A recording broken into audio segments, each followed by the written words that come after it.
మీద అక్రమ కేసులు పెడతానంటూ చాలా డైలాగ్స్ చెప్పడం జరిగింది. ఈ విషయంలో నాకు ఒకటే అర్థమవుతుంది. గత కొద్ది రోజులుగా మొన్న 21వ తేదీన మా అధ్యక్షులైన జగన్మోహన్ రెడ్డి గారి బర్త్డే వేడుకలు చాలా ఘనంగా ఈ రాష్ట్రంలో జరిగాయి. మా పార్టీ నాయకులు, కార్యకర్తలు, ప్రజలు జగనన్న బర్త్డేని తన ఇంట్లో బిడ్డ పుట్టినరోజు వేడుకలు ఎలా జరుపుకుంటారో అంత ఘనంగా ప్రతి నియోజకవర్గంలో, ప్రతి మండలంలో, ప్రతి గ్రామంలో కూడా చేసుకోవడం జరిగింది. ఆ సంబరాలను చూసి ఈ తెలుగుదేశం పార్టీ నాయకులకి కడుపులో మంట. అసలు దాన్ని చూసి తట్టుకోలేక ఆ రోజు నుంచి ముఖ్యమంత్రి అయిన చంద్రబాబు నాయుడు గారు, డీజీపీ గారు, అలాగే ఇంటెలిజెన్స్ చీఫ్, అలాగే హోమ్ మినిస్టర్ గారు వీళ్ళందరూ కూర్చొని రివ్యూలు చేయడమే పని. ఏ విధంగా వైఎస్ఆర్ కాంగ్రెస్ పార్టీ కార్యకర్తల మీద అక్రమ కేసులు పెట్టాలి అనేసి. ఎందుకంటే వాళ్ళకి అర్థమైపోయింది, వాళ్ళ ఇంటెలిజెన్స్ రిపోర్ట్ లో ఖచ్చితంగా వచ్చే ఎన్నికల్లో జగనన్న మళ్లీ ముఖ్యమంత్రి కాబోతూ ఉన్నారు. ఈ కూటమి అనేది తుక్కుతుక్కుగా ఓడిపోబోతూ ఉంది. దాంతో దానిని తట్టుకోలేక ఈ విధంగా వీళ్ళు ప్రవర్తించడమే కాకుండా హోమ్ మినిస్టర్ గారు తన అక్కసిని ఎంత దారుణంగా వెలగక్కున్నారో మనందరము చూసాం.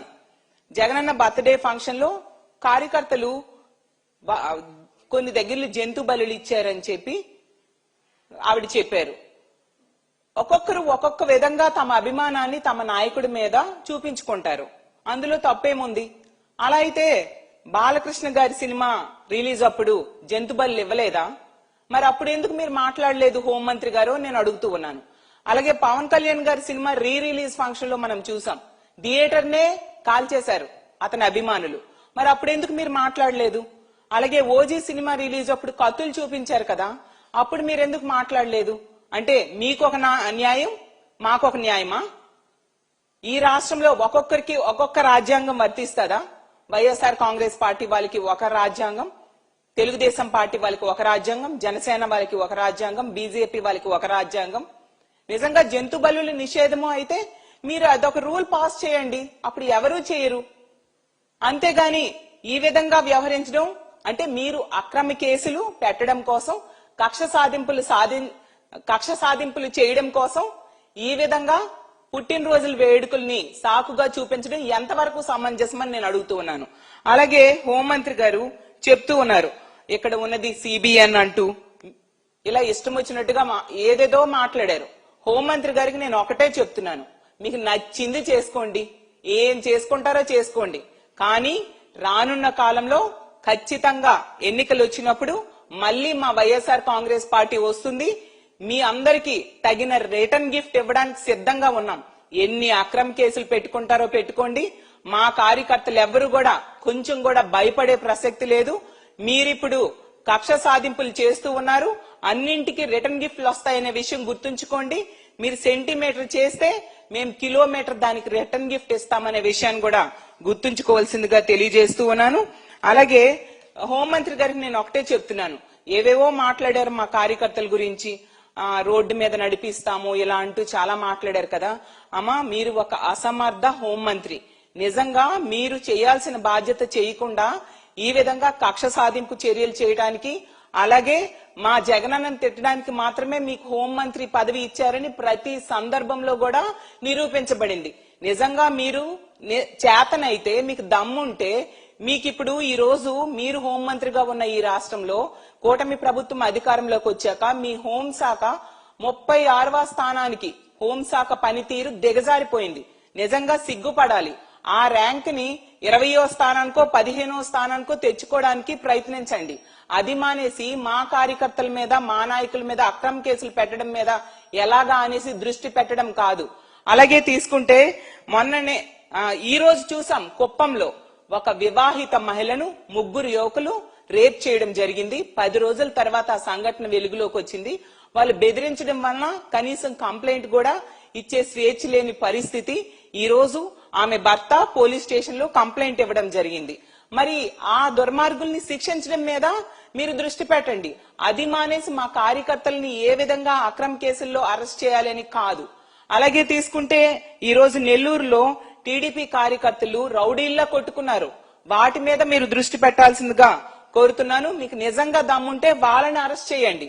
అలాగే తీసుకుంటే మీ గవర్నమెంట్ వచ్చాక మా కార్యకర్తల్ని ఎంత అమానవీయంగా ఎంత దారుణంగా చంపేశారో ఈ రాష్ట్ర ప్రజలందరూ కూడా చూడడం జరిగింది.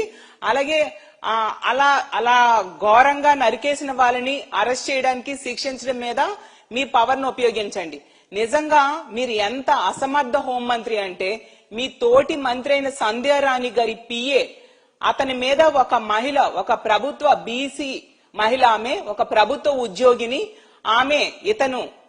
ఆమెకి ఎంత దారుణంగా అత్యాచారం చేయడమే కాకుండా మంత్రుల దగ్గరికి, మంత్రుల పిల్లల దగ్గరికి, తెలుగుదేశం పార్టీ నాయకుల దగ్గరికి వెళ్లమని లోబర్చుకోవడానికి ట్రై చేశాడని ఎస్పీకే స్వయంగా వచ్చి కంప్లైంట్ ఇస్తే కనీసం ఆ నిందితుడైన సతీష్ ని ఈ రోజు కూడా అరెస్ట్ చేయలేని అసమర్థ హోంమంత్రి మీరు. మీకు నిజంగా అధికారం ఉంటే ఆ వ్యక్తిని అరెస్ట్ చేసి చూపించండి, ఆ వ్యక్తిని నడి రోడ్డు మీద నడిపించండి. అలాగే తీసుకుంటే పవన్ కళ్యాణ్ గారి కాన్స్టిట్యున్సీలో ఒక మాజీ కౌన్సిలర్ అత్యాచారం చేయడం జరిగింది. అలాంటి వ్యక్తిని నడి రోడ్డు మీద నడిపించండి. అది మానేసి ఎంతసేపు కూడా మా కార్యకర్తల మీద అక్రమ కేసులు పెట్టడానికి మాత్రమే మీరు దృష్టి పెడుతూ ఉండే పరిస్థితి. అసలు ఈ రప్ప రప్ప డైలాగ్ ఎక్కడి నుంచి వచ్చింది, ఏ సినిమా నుంచి వచ్చింది ఒకసారి గుర్తు తెచ్చుకోండి. అలాగే అసలు బాలకృష్ణ గారి సినిమాలో, పవన్ కళ్యాణ్ గారి సినిమాలో వాళ్ళు పెట్టిన డైలాగ్స్ ఏంటి, అవి సమాజం మీద ఎటువంటి ప్రభావం చూపిస్తాయి అనే విషయాన్ని మీరు మర్చిపోతున్నారా? వాటిని కంట్రోల్ చేయడానికి ముందు ప్రయత్నించండి. అసలు 2029 ఎన్నికల తర్వాత మీ అడ్రస్ ఎక్కడుంటుందో ప్రజలు నిర్ణయిస్తారు. ఏ విధంగా మీకు బుద్ధి చెప్పాలో అనే విషయాన్ని కూడా ప్రజలు నిర్ణయిస్తారు. ఖచ్చితంగా మీరు చేస్తున్న తప్పుడు కార్యక్రమాలన్నింటికి కూడా రిటర్న్ గిఫ్ట్ తీసుకోవడానికి సిద్ధంగా ఉండాలని తెలియజేస్తూ ఉన్నాను. అలాగే తీసుకుంటే సైకోలు అంటూ ఇష్టం వచ్చినట్టుగా మాట్లాడారు కదా. అసలు సైకోలు ఎవరమ్మా? మీ ఐటీడీపీ కార్యకర్తలు. ఎందుకంటే ఆ రోజు తీసుకుంటే గీతాంజలి అనే మహిళ తనకి ఇళ్ల పట్టా జగనన్న ఇచ్చారని చెప్పి సంతోషంగా తన ఆనందాన్ని వ్యక్తం చేస్తే ఆమె మీద దారుణంగా ట్రోల్ చేసి ఆమె ఆత్మహత్య చేసుకున్నంత వరకు కూడా వదలలేదు. అలాంటి సైకోలు మీ తెలుగుదేశం పార్టీ కార్యకర్తలు, ఐటీడీపీ కార్యకర్తలు. అలాగే తీసుకుంటే 9 సంవత్సరాల అమ్మాయిని జగనన్న మీద అభిమానం ఈ మధ్యనే చూపిస్తే ఆమె ఎంత దారుణంగా ట్రోల్ చేయడమే కాకుండా తల్లిని కూడా మార్చేశారు. అలాంటి సైకోలు ఉన్న పార్టీ మీ తెలుగుదేశం పార్టీ. ఇలాంటి వాళ్ళని మీరు రక్షిస్తూ మళ్ళీ తిరిగి మా పార్టీ వాళ్ళని అండం ఎంతవరకు సమంజసం అని తెలియజేస్తూ ఉన్నాను. అలాగే కదిరి సంఘటనలో కూడా ఆ రోజు ఆ గర్భిణీ మీద తన్నిన పరిస్థితి మా వైఎస్ఆర్ కాంగ్రెస్ పార్టీ కార్యకర్త కాదు అని అతని కుటుంబ సభ్యులు చెప్పడం జరిగింది. స్వయంగా అతని అక్క కూడా చెప్పడం జరిగింది. అసలు రాయలసీమ ఏరియా అంతటికి ఒకే ఒక జనసేన ఎంపీటీసీ ఉన్నారు, అతను కూడా చెప్పాడు ఆ వ్యక్తి, ఆ గర్భిణిని తనిన వ్యక్తి ఆ జనసేన కార్యకర్త అని చెప్పేసి. మొదట అతనేదో వైఎస్ఆర్ కాంగ్రెస్ పార్టీ కార్యకర్త అని చెప్పి అతన్ని టార్చర్ పెట్టిన మీరు జనసేన కార్యకర్త అని తెలియడంతో దాన్ని కవర్ చేసుకోవడానికి ఈ విధంగా పాటలు పడే పరిస్థితి రాష్ట్ర ప్రజలందరూ కూడా గమనిస్తూ ఉన్నారు. మాట్లాడితే ఇంకో మాట హోంమంత్రి గారు అంటూ ఉన్నారు, తల్లిని చెల్లిని అంటూ. ఇదొక మాట ఈవిడికి అలవాటైపోయింది. ఇలా జగనన్నని వ్యక్తిగతంగా తిట్టడం కోసమే ఈమెకు హోంమంత్రి ఇచ్చారు తప్ప పని చేయడానికి కాదు అనేది చాలా సందర్భాల్లో స్పష్టమైంది. అమ్మా అనిత గారు, మీకు ఒకటే చెప్తున్నాను, మీ ముఖ్యమంత్రి అయిన చంద్రబాబు నాయుడు గారు తన తల్లికి ఎంత ఆస్తి ఇచ్చారు, తన చెల్లెలికి ఎంత ఆస్తి ఇచ్చారో చెప్పాల్సిందిగా కోరుతున్నాను. అలాగే తన హెరిటేజ్ లో తన చెల్లెలికి ఎంత వాటా ఇచ్చారో కూడా చెప్పాల్సిందిగా నేను తెలియజేస్తూ ఉన్నాను. అలాగే తీసుకుంటే జగనన్న తన తల్లికి చెల్లికి ఎంత బాగా చూశారు, మీ చంద్రబాబు నాయుడు గారు తన తల్లికి చెల్లెలికి ఎంత బాగా చూశారో బహిరంగ చర్చకు కూడా మేము సిద్ధంగా ఉన్నామని కూడా తెలియజేస్తూ ఉన్నాను. ఇంకో విషయం అనిత గారు, చంద్రబాబు నాయుడు గారు హైదరాబాద్ లో కొన్ని కోట్లు పెట్టి పెద్ద రాజభవంతిని కట్టారు కదా, కనీసం దాని గృహప్రవేశంకైనా తన తల్లిని చెల్లిని పిలిచి వాళ్ళకి భారీగా కానుకలు ఏమైనా ఇచ్చారా, అదేమైనా ఉందా, అది కూడా మీరు తెలియజేయాల్సిందిగా మిమ్మల్ని అడుగుతూ ఉన్నాను. ఎందుకు ఇలా పచ్చి అబద్ధాలు మాట్లాడుతూ లేని విషయాలను చెప్తూ ప్రజల్ని మభ్య పెట్టడానికి నిత్యం ప్రయత్నిస్తూ ఉంటారు? మీకు ఇచ్చిన